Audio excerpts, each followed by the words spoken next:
Hello students, welcome back to my YouTube channel. इस video में हम लोग क्लास 10th का जो सब्जेक्ट है सोशल साइंस, इसका जो फर्स्ट लेसन है संसाधन और विकास, जो कि आपका भूगोल है, ठीक है। इसके हम लोग जितने भी क्वेश्चन एंड आंसर्स है, जितने भी प्रश्न उत्तर है, इस वीडियो में हम लोग डील करेंगे, राइट। वो भी बहुत ही आसान और सरल भाषा में। अगर आप लोग इस वीडियो को देख लेते हैं तो आप लोगों को आधा से ज्यादा चीजें जो है इस वीडियो के थ्रू ये याद हो जाएगा। आप लोगों को अलग से बैठ करके पढ़ने की आवश्यकता नहीं होगा, जितना मेरा मानना है, क्योंकि जितना भी क्वेश्चन आंसर करवाया गया है बहुत ही आसान और बहुत ही सरल भाषा में करवाया गया है, ठीक है। तो चलिए इस वीडियो को शुरू करते हैं। जो अभ्यास है हमारा अभ्यास, ठीक है। सबसे पहले है वैकल्पिक प्रश्न। कुछ क्वेश्चन दिया गया है जिसमें एमसीक्यू टाइप का क्वेश्चन है, ठीक है। प्रत्येक प्रश्न के लिए 4 ऑप्शंस दिए गए हैं, ठीक है। उसको पहले हम लोग डील कर लेते हैं, उसके बाद फिर हम लोग मेन क्वेश्चन आंसर पे करेंगे, ठीक है। पहला क्वेश्चन है लौह अयस्क किस प्रकार का संसाधन। हम लोग जानते हैं कि लौह अयस्क जो एक खनिज है, ठीक है। पूछा जा रहा है कि किस प्रकार का संसाधन है। पहला है नवीकरणीय योग्य, दूसरा है प्रवाह, तीसरा है जैव और चौथा है अनवीकरणीय योग्य।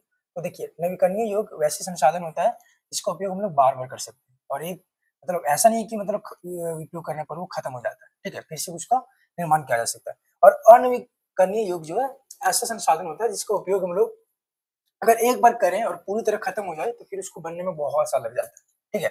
सिंपल भाषा में जिसका उपयोग हम लोग बार बार नहीं कर सकते, ठीक है। तो लो एस्क देखिए एक एस्क टाइप का है, खनिज में, खनिज के अंदर आता है। तो इसका उपयोग हम लोग एक बार अगर कर लें तो फिर ये खत्म हो सकता है, ठीक है। ये हमारा क्या हो जाएगा, सुटेबल जो है वो हमारा घ हो जाएगा, और नवीकरणीय योग्य, ठीक है। इसका आंसर क्या है, ऑप्शन घ, अनवीकरणीय योग्य। नेक्स्ट हम लोग देखते हैं ज्वारीय ऊर्जा निम्नलिखित में से किस प्रकार का संसाधन है, ठीक है। देखते हैं पुनः पूर्ति योग्य, फिर है अजैव, फिर है मानवकृत, और फिर है अचक्रीय। तो इसका सही उत्तर हो जाएगा पुनः पूर्ति योग्य। जो ज्वारीय ऊर्जा होता है उसको हम लोग फिर से क्या कर सकते हैं, बना सकते हैं, निर्माण किया जा सकता है और इसका उपयोग में लाया जा सकता है, ठीक है। पंजाब में भूमि निम्नीकरण का निम्नलिखित में से मुख्य कारण क्या है। पंजाब में जो भूमि है वो धीरे धीरे क्या होता जा रहा है, कम होते जा रहा है। इसका मुख्य कारण क्या हो सकता है, ठीक है। तो पहला है गहन खेती, दूसरा अधिक सिंचाई, फिर है वनोन्मूलन, और फिर है अति पशुचारण। सही उत्तर हो जाएगा अधिक सिंचाई। फिर क्या हो जाएगा, अधिक सिंचाई। नेक्स्ट हम लोग देखते हैं निम्नलिखित में से किस प्रांत में सीढ़ीदर सोपानी खेती की जाती है, ठीक है? किस प्रांत में, देखिए पंजाब में, तो उत्तर प्रदेश के मैदान में, फिर है हरियाणा में, फिर है उत्तराखंड में। तो सही उत्तर हो जाएगा हमारा उत्तराखंड में। हाँ देखिएगा ऑप्शन ग है उत्तराखंड में।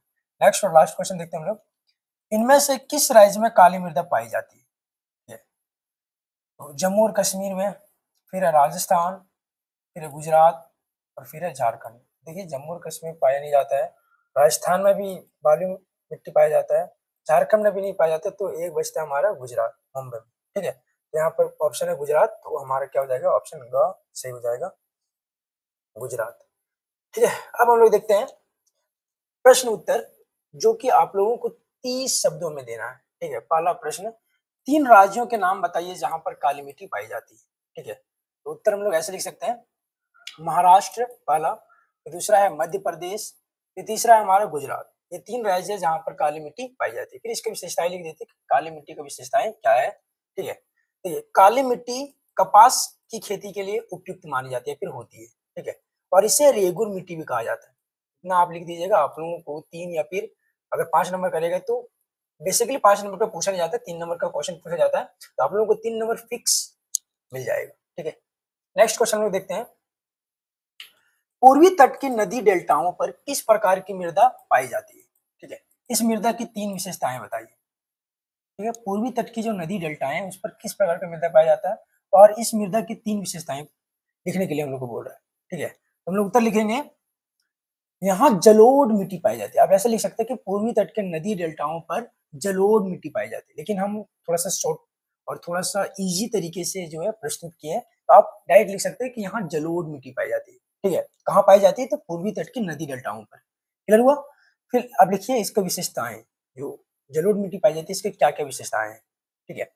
पहले लिख सकते हैं बहुत उपजाऊ होती है, बहुत ज्यादा उपजाऊ होती है। फिर आप लिख सकते हैं पानी को अच्छे से रोकती है, ठीक है। और तीसरा है फसल उगाने के लिए बहुत अनुकूल होती है, ठीक है। सबसे सुटेबल जो है ये जलोढ़ मिट्टी पाई जाती है, ठीक है। इतना लिख दीजिएगा, आप लोगों को 3 या फिर 5 नंबर का भी क्वेश्चन पूछा है तो आप लोगों को मिल जाएगा, थोड़ा सा बड़ा चला के लिख देना है। फिर देखिए, पहाड़ी क्षेत्रों में मृदा अपरदन की रोकथाम के लिए क्या उपाय किए जाने चाहिए। ठीक है, पहाड़ी क्षेत्रों में जो मृदा अपरदन है होता है, उसको रोकथाम के लिए क्या क्या उपाय करनी चाहिए और क्या क्या किया जा सकता है। तो हम लोग उत्तर ऐसे लिख सकते हैं, पहला जो है सीढ़ी नुमा खेती अपनानी चाहिए। देखिए, आप ऐसे लिख सकते हैं कि पहाड़ी क्षेत्रों में मृदा अपरदन अपरदन की रोकथाम के लिए निम्नलिखित उपाय किए जा सकते हैं। हम यहाँ पर डायरेक्टली शॉर्ट थोड़ा सा करने की कोशिश में डायरेक्ट हम क्या कर दिए, पॉइंट वाइज लिख दिए। ठीक है, तो आप लिख सकते हैं अगर चाहें तो, या तो फिर डायरेक्ट आप ऐसे भी आंसर कर सकते हैं। सीढ़ी नुमा खेती अपनानी चाहिए, ठीक है, पहाड़ी क्षेत्रों में। दूसरा है पेड़ लगाने चाहिए, और तीसरा है घास और झाड़ियों से जमीन को ढकना चाहिए ताकि मिट्टी ना बह जाए या फिर मिट्टी का बहाव ना हो सके। ठीक है, ये चीज लिख दी है, आपको 3 नंबर फिक्स मिल जाएगा। ठीक है, आगे क्वेश्चन की ओर बढ़ते हैं हम लोग। हमारा नेक्स्ट क्वेश्चन है प्रश्न 4, भारत में भूमि उपयोग का प्रारूप क्या है। ठीक है, हम भूमि उपयोग का प्रारूप क्या है ये पूछा जा रहा है। फिर बोल रहा है कि वर्ष 1960 और 61 से वन क्षेत्र में वृद्धि क्यों नहीं हुई। ठीक है, 1960 और 1961 से वन क्षेत्र में वृद्धि क्यों नहीं हुई, ये हमारा सवाल है। फिर हम इसको इस तरीके से जवाब दे सकते हैं। ठीक है, भारत में भूमि का उपयोग जो है खेती के लिए किया जाता है, वनों के लिए किया जाता है, फिर चारगाह के लिए किया जाता है, आवास के लिए किया जाता है और उद्योगों के लिए किया होता है। क्लियर हुआ। भारत में जो अधिकांश भूमि का जो उपयोग होता है वो खेती के लिए होता है, वनों के लिए होता है, चारगाह के लिए होता है और आवास और उद्योगों के लिए होता है। क्लियर हुआ, ये चीज आप लिख सकते हैं। ये हमारा पहला सवाल था। फिर हमारा दूसरा है कि वर्ष 1960 से 61 से लेकर वन क्षेत्र में वृद्धि क्यों नहीं हुई है। ठीक है, लिख सकते हैं आप 1960 और 61 से वनों में वृद्धि नहीं हुई है क्योंकि ठीक है, या फिर इसके निम्नलिखित कारण है, ऐसे भी लिख सकते हैं। देखिए, जनसंख्या बढ़ने से जंगल काटे गए। अब देखिए, जनसंख्या बढ़ेगा तो फिर जरूरतें भी बढ़ेगा, और जरूरत जब बढ़ेगा तो फिर उस जरूरत को पूरा करने के लिए हम लोगों को डिपेंडेंट होना पड़ेगा। ठीक है, नेचुरल सोर्सेज पे, और हमारा नेचुरल सोर्स क्या है, रिसोर्स क्या है, हमारे जंगल है, तो उसको काटना पड़ेगा और जरूरतों को पूरा करना पड़ता है। क्लियर हुआ। फिर हम लोग दूसरा लिख सकते हैं, खेती और घर बनाने के लिए ठीक है जमीन की जरूरत पड़ी। अब देखिए, जनसंख्या बढ़ेगा तो फिर हम लोग को खेती करना पड़ेगा, क्योंकि जो फसल है वो तो सीमित ही है ना, भूमि जो है सीमित ही है, फसल तो उतना ही उगता है। तो अगर जनसंख्या बढ़ता है तो फिर खेती बढ़ाने के लिए या फिर घर बनाने के लिए हम लोग को जमीन की जरूरत पड़ता है, जिसकी वजह से हम लोग क्या करते हैं, वन को काटते हैं। क्लियर हुआ। नेक्स्ट है, आप लिख सकते हैं वनों की रक्षा के उपाय समय पर नहीं किए गए। देखिए, अभी जो है वन संरक्षण के लिए बहुत सारे उपाय किए गए हैं, गवर्नमेंट बहुत सारे रूल्स एंड रेगुलेशंस लगाए हैं, बहुत सारे लॉज मतलब बनाए गए हैं वनों को रक्षा के लिए, वनों को संरक्षित करने के लिए, लेकिन ये जो है समय पर नहीं किया गया, जिसकी वजह से वनों को बहुत ज्यादा क्या हुआ, दोहन हुआ, बहुत ज्यादा कटाई हुआ और बहुत ज्यादा उसमें गिरावट आया। क्लियर हुआ। अगर ये जल्दी होता, अगर ये समय पर लागू होता तो वन क्षेत्रों में जो ये जो वृद्धि में जो कमी हुआ है ये नहीं हो पाता, और ये नहीं होता। क्लियर हुआ। तो ये आप लिख सकते हैं, इससे आपको 5 नंबर मिल जाएगा। बहुत इजी है, आसान है, बट सटीक है। ठीक है, क्लियर क्लियर हुआ। आगे हम लोग बढ़ते हैं नेक्स्ट क्वेश्चन की ओर। प्रौद्योगिकी या फिर प्रौद्योगिकी और आर्थिक विकास के कारण संसाधनों का अधिक उपभोग कैसे हुआ। प्रौद्योगिकी और आर्थिक विकास के कारण जो है संसाधनों का अधिक उपभोग कैसे हुआ। आप लिख सकते हैं ऐसे, कारखाने, सड़कें और इमारतें बनाने से ज्यादा संसाधन लगे। ठीक है, कारखाना बनाने के लिए, फैक्ट्री बनाने के लिए, सड़कें बनाने के लिए और इमारतें बनाने के लिए संसाधन का बहुत ज्यादा उपयोग हुआ है। क्लियर हुआ। ये आप लिख सकते हैं। देखिए, मशीनों और बिजली के लिए जल, खनिज और ईंधन का उपयोग बढ़ा। ठीक है, मशीनों और बिजली के लिए सबसे ज्यादा उपयोग क्या हुआ, जल और खनिज का उपयोग हुआ, और ईंधन का उपयोग बहुत ज्यादा बढ़ा और बढ़ोतरी हुआ। अब तीसरा पॉइंट लिख सकते हैं, इससे संसाधनों पर दबाव पड़ा और उनका अत्यधिक दोहन हुआ। ठीक है, अब अलग अलग कारखाने, सड़कें, इमारतें, बिजली और मशीनों को बनाने के लिए ठीक है हम लोग किस पर डिपेंडेंट हुए, संसाधनों पर डिपेंडेंट हुए, और संसाधनों का बहुत ज्यादा उपयोग हुआ जिसकी वजह से संसाधनों का दोहन भी हुआ। क्लियर हुआ। ये आप लिख सकते हैं।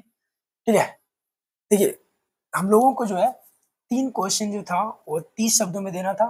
ठीक है, first, second and third, and जो फोर्थ और 5 जो था वो हम लोगों को लगभग 120 शब्दों में देना था। ठीक है, लेकिन ये सटीक है, बहुत ही ईजी है, आप लिख सकते हैं। इसमें से मेरा मानना है कि कोई भी नंबर नहीं कटेगा क्योंकि ये सटीक है। क्लियर हुआ। ठीक है, आगे हम लोग इसका कंक्लूजन देख लेते हैं थोड़ा सा। भारत में देखिए, मृदा और भूमि उपयोग के जो ना समझ हमें क्या करता है, पर्यावरण संरक्षण में मदद करता है। जब हम लोग मृदा के बारे में समझते हैं, भूमि के बारे में समझते हैं, तो फिर हम लोग पर्यावरण संरक्षण में हम लोग और भी ज्यादा अवेयरनेस हम लोग को मिलता है, हम लोग अवेयर हो जाते हैं, ठीक है। हम लोग कुछ गलती या फिर कुछ हम लोग पर्यावरण के रिलेटेड कुछ एक्टिविटीज करने से पहले हम लोग सोचते हैं कि क्या इम्पैक्ट पड़ता है हमारे एनवायरनमेंट पे, ठीक है। संतुलित विकास और संसाधनों का सही उपयोग जो है हम लोगों को भविष्य में सुरक्षित बना सकता है, ठीक है।